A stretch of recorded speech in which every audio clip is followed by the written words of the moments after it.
Headache বা মাথা ব্যথার জন্য সবচেয়ে নিরাপদ এবং কার্যকরী হোমিওপ্যাথিক মেডিসিন হচ্ছে ম্যাগনেসিয়া ফস বা ম্যাকফস। যেই রোগীদের বিজলির মতো ব্যথা হঠাৎ ওঠে এবং অসহনীয় হয়, একবার আসে আর একবার চলে যায়, ব্যথায় চাপ দিলে এবং গরম সেক দিলে কমে যায়, ঠান্ডা বাতাসে বা ঠান্ডা পানি লাগলে ব্যথা বৃদ্ধি পায়।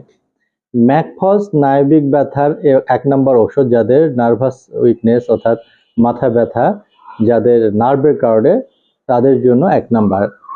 এই ঔষধটি ব্যথার অধিকাংশ ক্ষেত্রে সিমটম হবে ছুরি মারার মতো বা চিরিক মারার মতো ধরনের মারাত্মক ব্যথা যদি হয়, সেই ব্যথার ক্ষেত্রে এই ম্যাগনেসিয়া ফস হোমিওপ্যাথিক মেডিসিনটি খুবই ইফেক্টিভ। এটি সেবনের নিয়ম হচ্ছে ১ থেকে ২ ফোঁটা ৩ বেলা